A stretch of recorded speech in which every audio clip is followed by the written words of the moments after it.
Doctor ortho Ayurvedic oil and capsule. अब दर्द भी घुटने टेकेगा। अमेरिका का ईरान को अल्टीमेटम, कहा हॉर्मुज जलजमरू मध्य नहीं खुला तो अच्छा नहीं होगा। ईरान बोला अमेरिका पर बिल्कुल भरोसा नहीं। कतर के वार्ताकार इसी बीच ईरान पहुंचे। बद्रीनाथ चढ़ावा हेरफेरी मामले में बीकेटीसी की 4 सदस्यीय समिति ने पूरी की जांच। जल्द मुख्य कार्याधिकारी को सौंपेगी रिपोर्ट। मेरठ छात्रा हत्याकांड में एक्शन, पीएसी सिपाही निलंबित। डीआईजी ने एसपी सिटी को सौंपी जांच। सीएम योगी का कुशीनगर दौरा आज। 525 करोड़ की विकास परियोजनाओं का करेंगे लोकार्पण और शिलान्यास।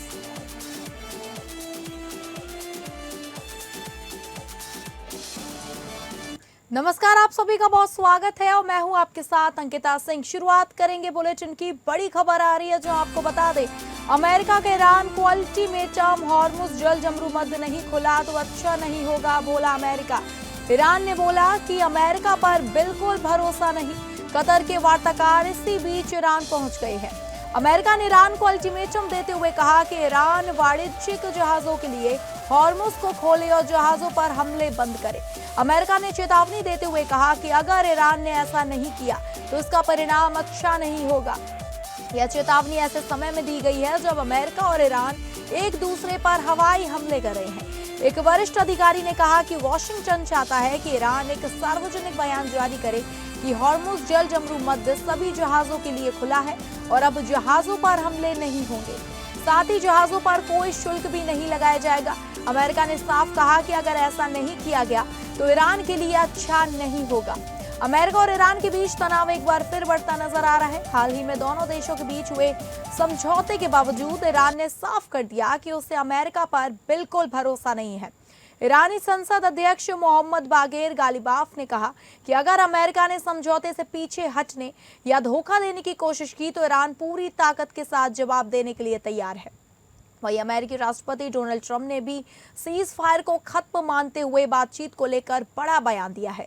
स्थानीय समय अनुसार शुक्रवार को ईरान की संसद के अध्यक्ष मोहम्मद बागेर गालिबाफ ने कहा कि अगर अमेरिका पिछले महीने हुए मेमोरेंडम ऑफ अंडरस्टैंडिंग से मुकरता है तो ईरान पूर्ण स्तर की रक्षा के लिए पूरी तरह तैयार है। गालिबाफ ने इंडोनेशिया की पीपल्स कंसल्टेटिव असेंबली के स्पीकर अहमद मुजानी से मुलाकात के बाद अपने आधिकारिक टेलीग्राम पोस्ट में कहा कि हालिया शांति वार्ता के दौरान उन्होंने अमेरिकी उपराष्ट्रपति जेडी वैंस से भी साफ शब्दों में कह दिया था कि ईरान को अमेरिका पर जरा भी भरोसा नहीं है। गालिबाफ ने अपने बयान में कहा कि वार्ता के दौरान मैंने अमेरिका के उपराष्ट्रपति से साफ कहा था कि हमें आप पर बिल्कुल भरोसा नहीं है। मेरी राय में केवल वही देश अमेरिका से बातचीत कर सकते हैं जो युद्ध के लिए पूरी तरह तैयार हैं। हमने अपने देश की रक्षा की तैयारी कभी बंद नहीं की। जिस क्षण अमेरिका किसी समझौते से पीछे हटेगा, हम पूर्ण स्तर की रक्षा के लिए तैयार हैं। हम मजबूती से उसका सामना करेंगे और ईरानी जनता के अधिकारों की रक्षा करेंगे। गालिबाफ का बयान ऐसे समय आया जब अमेरिकी राष्ट्रपति ट्रंप ने भी ईरान को लेकर कड़ा रुख अपनाया है। ट्रंप ने अपने social media platform truth social पर लिखा कि ईरान ने अमेरिका के बातचीत जारी रखने का अनुरोध किया है और अमेरिका इसके लिए तैयार है, लेकिन उसने ईरान को साफ शब्दों में बता दिया कि दोनों देशों के बीच लागू सीज फायर अब खत्म हो चुका है। ट्रंप ने लिखा, इस्लामिक रिपब्लिक ऑफ ईरान ने हमसे बातचीत जारी रखने का अनुरोध किया है। हमने इसके लिए सहमति दी है, लेकिन अमेरिका ने उन्हें बता दिया है कि सीज फायर अब खत्म हो चुका है। कतर के वार्ताकार इसी बीच ईरान पहुंच गए हैं। उनका मकसद दोनों देशों के बीच बढ़ते तनाव को कम करना और अमेरिका ईरान वार्ता को दोबारा शुरू करने की कोशिश करना है। CNN की एक रिपोर्ट के मुताबिक मामले से जुड़े एक राजनयिक ने बताया कि कतर के प्रतिनिधियों का यह दौरा अमेरिका के साथ समन्वय बनाकर तय करा गया था। इस पहल का उद्देश्य वाशिंगटन और तेहरान के बीच तनाव कम करना और भविष्य में फिर से बातचीत का रास्ता तैयार करना है।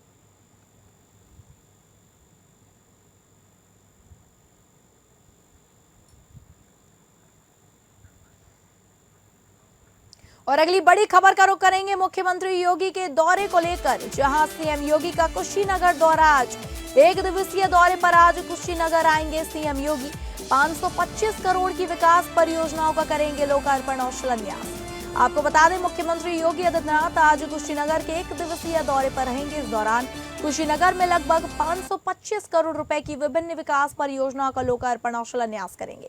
मुख्यमंत्री योगी सुबह 10:25 टेकुआट स्थित हेलीपैड पर उतरेंगे। इसके बाद वह कार से कार्यक्रम स्थल जाएंगे, जहां रामकोला, हाटा और कुशीनगर सदर विधानसभा क्षेत्रों से संबंधित विकास परियोजनाओं का शुभारंभ करेंगे। लोकार्पण और शिलान्यास के बाद मुख्यमंत्री एक जनसभा को भी संबोधित करेंगे। जारी कार्यक्रम के अनुसार उनका कुशीनगर दौरा लगभग 1 घंटे का रहेगा।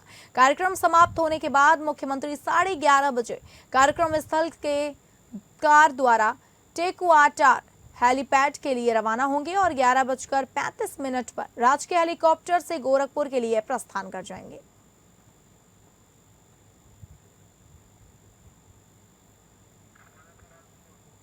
और इस खबर की अधिक जानकारी के साथ हमारे संवाददाता राजकुमार हमारे साथ जुड़ चुके हैं।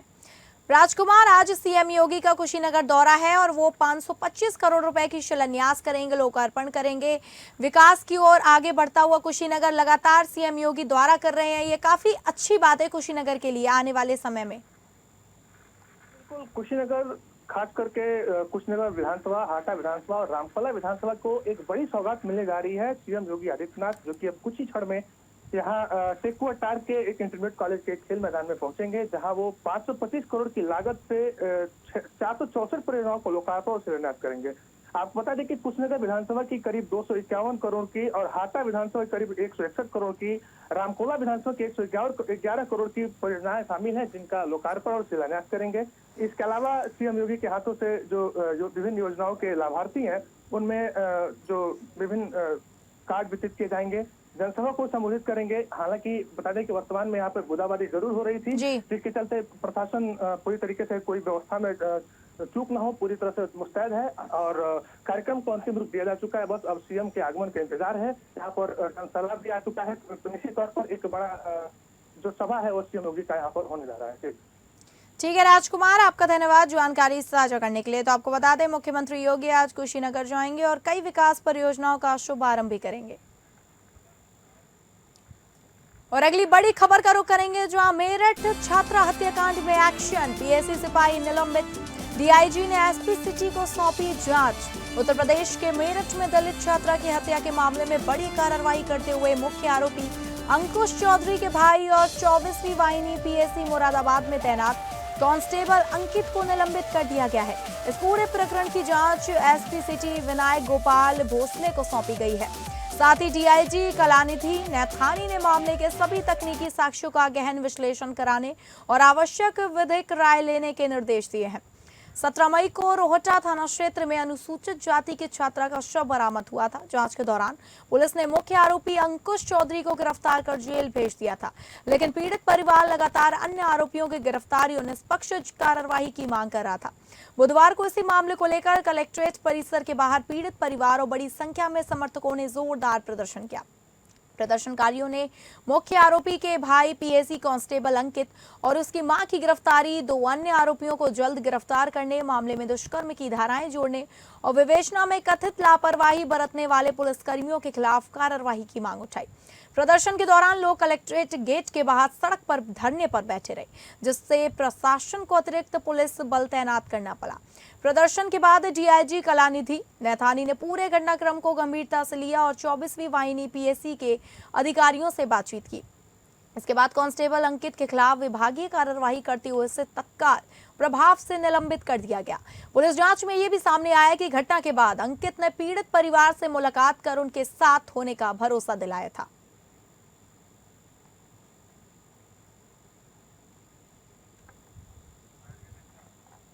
और इस खबर की अधिक जानकारी के साथ हमारे संवाददाता राजीव मिश्रा हमारे साथ जुड़ चुके हैं। राजीव, जिस तरीके से मेरठ छात्रा हत्याकांड में पुलिस ने एक्शन लिया है कि पीएसी सिपाही को निलंबित कर दिया है, और आगे की प्रक्रिया क्या है, किन लोगों के नाम सामने आए हैं, क्या बाकी और भी पुलिसकर्मी इसमें शामिल हो सकते हैं? देखिए अंकिता, मैं आपको बता दूं कि ये जो सिपाही है अंकित चौधरी, ये पीएसी मुरादाबाद में तैनात था। पीएसी की बटालियन 24 का ये सिपाही है, जो कि मुरादाबाद में तैनात था।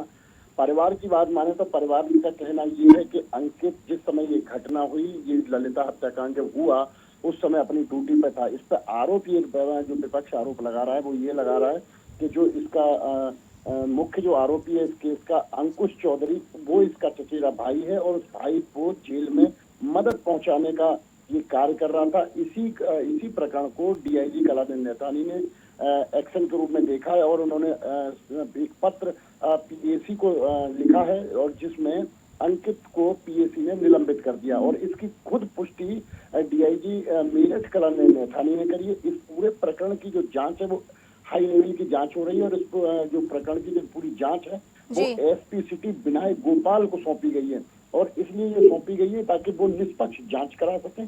सभी पहलुओं पर जांच के तकनीकी आदेश दे दिए गए जिसमें तकनीकी सेवाएं हो, चाहे विधिक राय हो, गहन विश्लेषण हो, ये सभी जो वो है विधिक राय की जो पॉइंट होते हैं उन सभी की बात कही गई है कलादीन नैथानी के द्वारा। और ये जो इसमें जो अंकित जो सिपाही था उसकी पुष्टि भी खुद कलादीन नैथानी ने यहाँ पर की है। अंकिता, ठीक है राजीव, आपका धन्यवाद जानकारी साझा करने के लिए। बड़ी खबर आ रही है उत्तराखंड से, जहां बद्रीनाथ चढ़ावा हेर फेरी मामले में बीकेटीसी की 4 सदस्यीय समिति ने पूरी की जांच, जल्द मुख्य कार्य अधिकारी को सौंपेगी रिपोर्ट। बद्रीनाथ मंदिर के चढ़ावे में हेराफेरी मामले में बीकेटीसी की 4 सदस्यीय समिति ने जांच पूरी कर ली है। जल्दी जांच समिति अपनी रिपोर्ट मुख्य कार्य अधिकारी को सौंपेगी। भैरव सेना के केंद्रीय अध्यक्ष संदीप खन्नी ने बीकेटीसी के कर्मचारी पर बद्रीनाथ मंदिर में चढ़ावे में हेरफेरी करने की शिकायत की थी।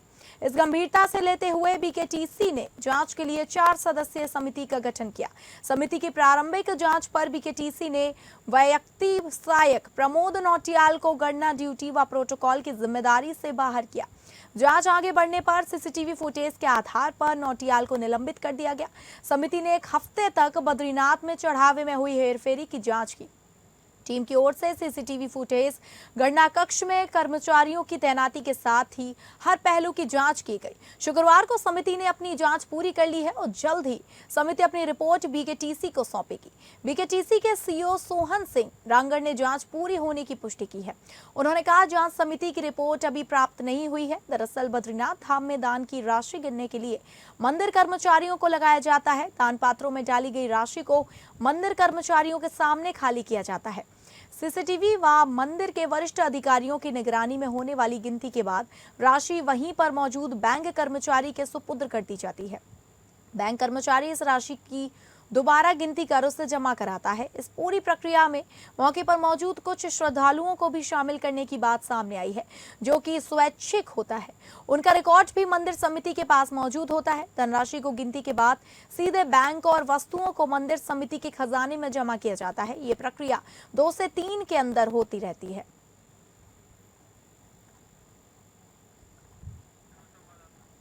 और इस खबर की अधिक जानकारी के साथ हमारे संवाददाता विष्णु तिवारी हमारे साथ जुड़ चुके हैं।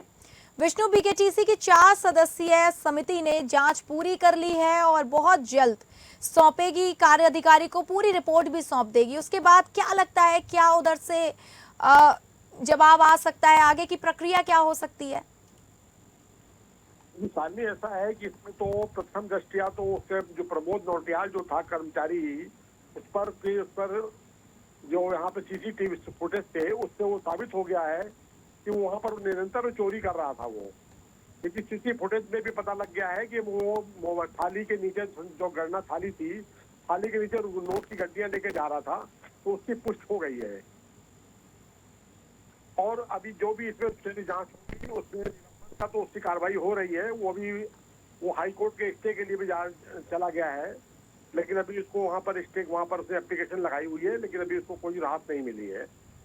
और अब यही देखा जा रहा है कि चोरी कब से कर रहा था ये, क्योंकि काफी पुराना कर्मचारी है वहाँ का। और जो कंप्लेंट मिली थी उससे यही पता लग रहा है कि इसकी कोशिश की जाएगी, इसकी रिकवरी हो उसकी, वहाँ का जो भी इसने वहाँ से चोरी वोरी करी है। जी जी ठीक है विष्णु, आपका बहुत धन्यवाद जानकारी साझा करने के लिए। और अगली बड़ी खबर का रुख करेंगे जो आ रही है अयोध्या से, जहां अयोध्या में राम मंदिर निर्माण समिति की बैठक। राम मंदिर निर्माण समिति के अध्यक्ष नृपेंद्र मिश्रा अयोध्या पहुंचे। निर्माण समिति की बैठक में हुए शामिल। यह घटना अपने आप में कलंक है, बोले नृपेंद्र मिश्रा।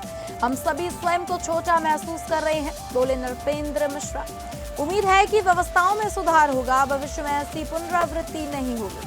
30 जुलाई तक राम मंदिर के सभी प्रमुख निर्माण कार्य पूरे होने का लक्ष्य। राम मंदिर का ऑडिटोरियम दिसंबर 2026 तक बनकर तैयार होगा। सीयू की नियुक्ति के लिए गठित 3 सदस्यीय समिति अंतिम फैसला करेगी।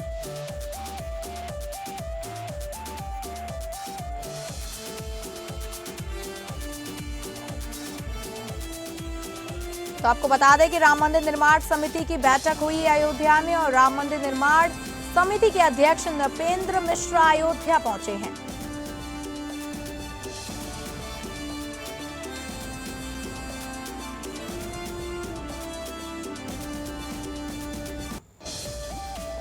और अगली बड़ी खबर आ रही है महाराष्ट्र से, जहां पर मुंबई पुणे रेल मार्ग पर भारी भूस्खलन। रेलवे की तीनों लाइनें क्षतिग्रस्त, 14 दैनिक और 16 स्पेशल ट्रेन समेत कुल 30 सेवाएं रद्द कर दी गई हैं। भोरघाट सेक्शन में हुए भूस्खलन के कारण मुंबई पुणे रेल मार्ग पर यातायात 17 जुलाई तक गंभीर रूप से प्रभावित रहेगा। मध्य रेलवे ने 14 दैनिक ट्रेनों, 8 विशेष तिथियों पर चलने वाली ट्रेनों और 8 स्पेशल ट्रेनों सहित कुल 30 रेल सेवाएं रद्द कर दी गई हैं। रद्द की गई प्रमुख ट्रेनों में Deccan queen, Deccan express, Mumbai Pune intercity express, CMMT Hyderabad express, Chennai Egmore superfast mail और हुबली दादर एक्सप्रेस शामिल है। 6 जुलाई को हुई मूसलाधार बारिश के बाद कर्जत और लोनावला के बीच ठाकुरवाड़ी तथा मंकी हिल क्षेत्र में कई स्थानों पर भूस्खलन हुआ।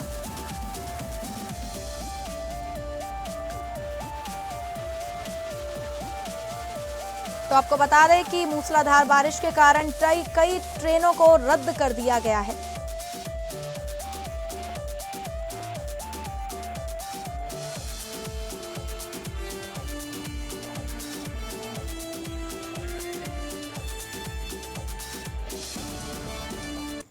और अगली बड़ी खबर आ रही है झारखंड से, जहां मुआवजे का विवाद बना रण क्षेत्र।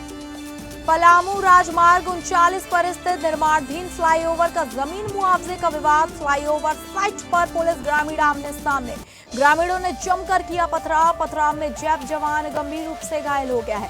पलामू जिले में राष्ट्रीय राजमार्ग 39 पर चियांकी स्थित निर्माणाधीन फ्लाईओवर के पास जमीन मुआवजे का विवाद बुधवार को हिंसक हो गया। प्रशासनिक टीम और स्थानीय ग्रामीणों के बीच शुरू हुई तीखी नोकझोंक देखते ही देखते पथराव में बदल गई। दोनों पक्षों के बीच हुई झड़प में कई ग्रामीणों के साथ ड्यूटी पर तैनात सुरक्षा कर्मी भी घायल हो गए हैं। घटना के बाद इलाके में अफरा तफरी का माहौल बन गया है और निर्माण कार्य प्रभावित हो गया। हिंसक झड़प में झारखंड सशस्त्र पुलिस जैप का एक जवान गंभीर रूप से घायल हो गया। उसके सिर में गंभीर चोट आई है, जबकि एक सहायक महिला पुलिसकर्मी के पैर में चोट लगी है। सभी घायलों को तत्काल मेदिनीनगर मेडिकल कॉलेज अस्पताल में भर्ती कराया गया है, जहां उनका इलाज जारी है। चिकित्सकों की टीम घायलों की निगरानी कर रही है। घटना की सूचना मिलते ही सदर थाना प्रभारी अफजाल अंसारी भारी पुलिस बल के साथ मौके पर पहुंचे। हालात को काबू करने के लिए अतिरिक्त सुरक्षा बल तैनात किया गया। प्रशासन ने किसी भी अप्रिय घटना की आशंका को देखते हुए पहले ही भारतीय नागरिक सुरक्षा संहिता की धारा 163 के तहत इलाके में निषेधाज्ञा लागू कर दी है। इसके बावजूद बड़ी संख्या में ग्रामीण निर्माण स्थल पर पहुंच गए हैं और विरोध प्रदर्शन के दौरान स्थिति बेकाबू हो गई। जानकारी के अनुसार पूरे विवाद की जड़ फ्लाईओवर परियोजना के लिए अधिग्रहित जमीन का मुआवजा है। ग्रामीणों का कहना है कि जब तक प्रभावित परिवारों को उचित और पूरा मुआवजा नहीं दिया जाएगा, तब तक निर्माण कार्य आगे नहीं बढ़ने दिया जाएगा। ग्रामीणों ने प्रशासन पर वादा खिलाफी का आरोप भी लगाया है।